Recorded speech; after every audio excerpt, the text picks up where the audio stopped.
Let me give you an idea how long it takes to go 1,000 feet when you're in free fall. It takes 4 seconds. 1 Mississippi, 2 Mississippi, 3 Mississippi, 4 Mississippi. That's the exact amount of time I had to save my life.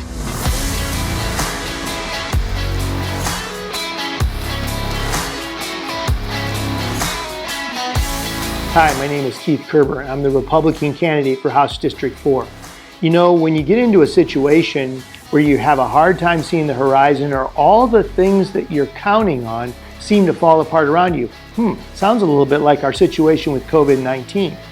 Oil prices in the tank, tourism not happening, people wondering if they're even going to have a job to go back to. You might say that that's like being in free fall. That's a pretty good metaphor.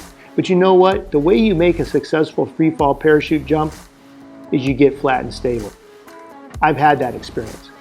As a young officer in the Army, I attended the U.S. Army's military free fall school at Fort Bragg, North Carolina. And you know, one of the things they pounded into us was the importance of being flat and stable in free fall.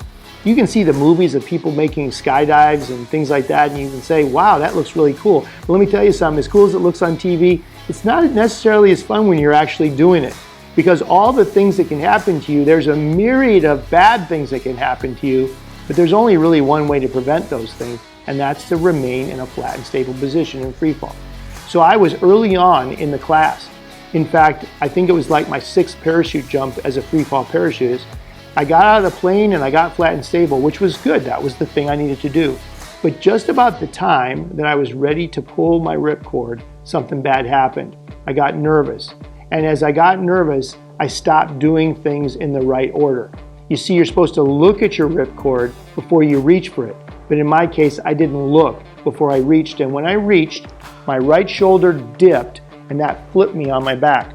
Well, you say, well, what's the big deal about that, Keith? Well, it's a pretty big deal because the parachute had a device on it that was set to open when you reached a certain altitude.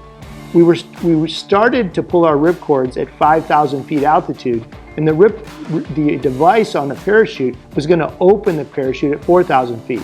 Let me give you an idea how long it takes to go 1,000 feet when you're in free fall. It takes 4 seconds.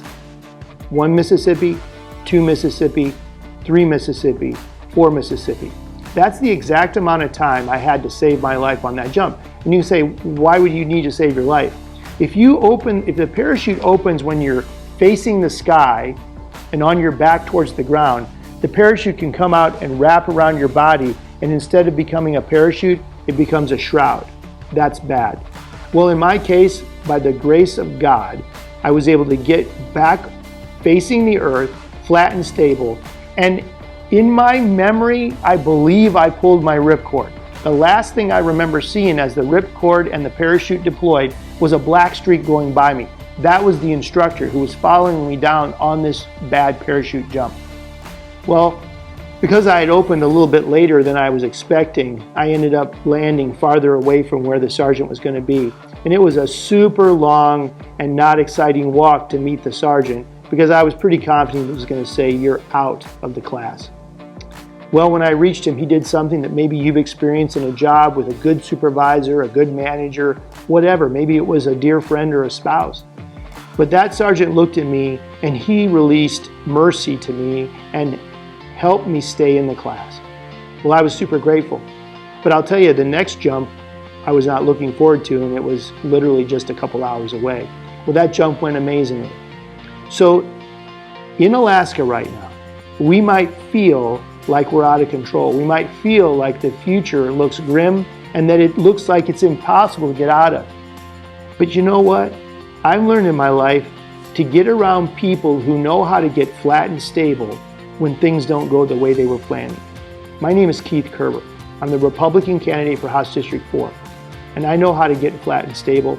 And I know how to find people who know how to get flat and stable so that everybody, all Alaskans, can get through this situation, come out on the far side. If you believe in the future of Alaska and a future that's worth fighting for, I'm asking you to send me to Juneau. My name is Keith Kurber. Thank you. Paid for by Friends of Keith Kurber. P.O. Box 82106, Fairbanks, Alaska 99708.